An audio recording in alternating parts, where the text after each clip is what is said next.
And then let's talk about national security. The world is on fire, literally. You've got a war in Europe. You've got a war in the Middle East.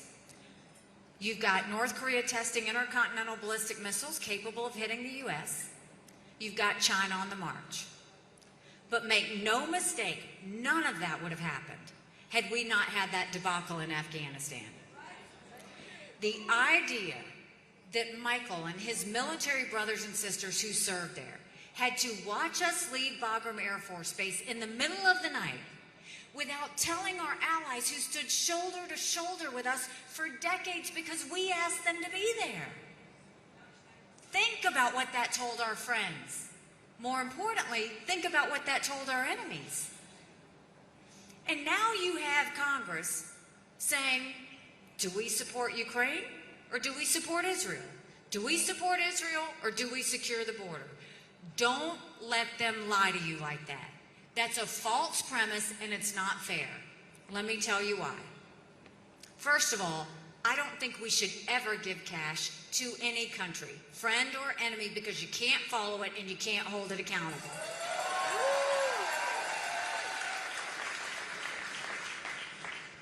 But we need to identify who our friends are and what we want to do to help.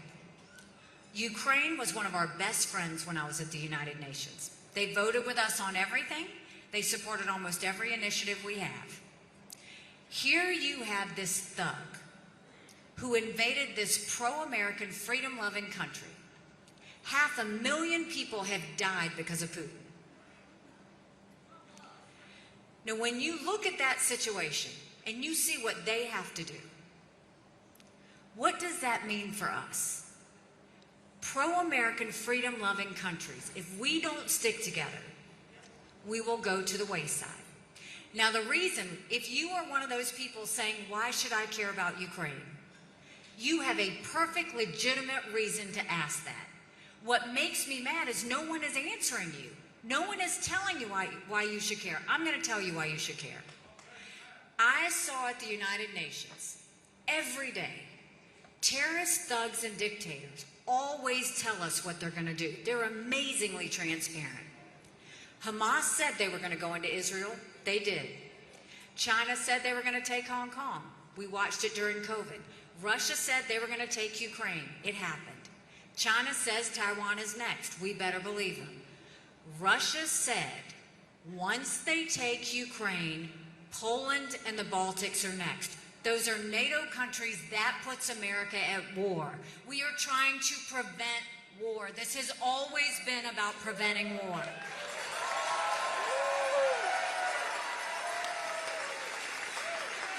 Now, the truth that they don't want to tell you is, if we support Ukraine, that's only 3.5% of our defense budget. The Europeans have put in more than that, and they should. It's their neighborhood. Now you go to Israel. It's horrific what happened on October 7th. For anyone that says, why should we care about Israel? God help us if we don't get this one right. Israel is a bright spot in a tough neighborhood. They are the tip of the spear when it comes to defeating terrorism. It has never been that Israel needs America. It has always been that America needs Israel. And on that day of October 7th, when Hamas came in and they beheaded those people and burned those babies alive and took those girls from the concert and raped them and dragged their naked bodies through the streets of Gaza, what did they say? Death to Israel, death to America. That's why we have to care. If we supported Ukraine and we supported Israel, that's only 5% of our defense budget. Now, securing our border is priority number one. No ifs, ands, or buts about it. They've done enough of giving excuses and putting it off.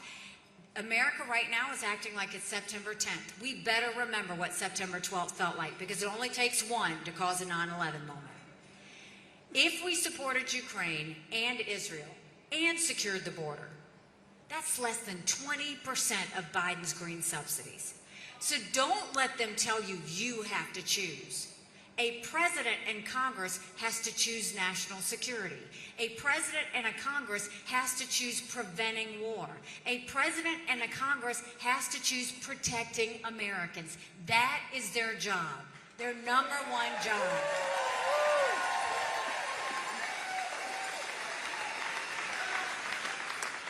There is a reason the Taiwanese want the U.S. and the West to support Ukraine, because they know if Ukraine wins, China won't invade Taiwan. There's a reason the Ukrainians want the U.S. and the West to support Israel, because they know if Iran wins, Russia wins. China, Russia, and Iran are bound together in an unholy alliance. An unholy alliance where they hate freedom, they hate democracy, and more than that, they hate the United States of America. We can defeat them, but not by putting our heads in the sand.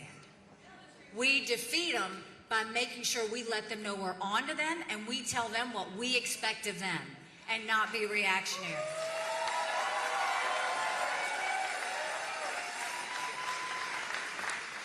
Now, I'll give you a story. When we moved the embassy from Tel Aviv to Jerusalem at the UN, I was happy. The entire world condemned us, and I was happy to take that on and take the heat that they were giving, and I gave it right back to them. But I was so mad because America always has been able to put our embassy wherever we want. We always put it in the capital of every country. Jerusalem is the capital of Israel. We were acknowledging a truth. But I went back to my office and I said, I want you to put a book together. I want you to list all 193 countries. I want the second column to be the percentage of times they voted with the U.S. and against the U.S. And I said, I want the third column to be how much foreign aid we give them. Do you know last year we gave over $80 billion in foreign aid? You know who we gave it to? Iraq, who harbored terrorists that tried to kill our soldiers. Zimbabwe, the most anti-American African country there is. We gave money to Belarus, who's holding hands with Russia as they invade Ukraine. We gave money to Cuba, who we named a state sponsor of terrorism. And the one that makes me sick to my stomach, we gave money to China. How weak do we look? When I am president, we will no longer give money to countries that hate America.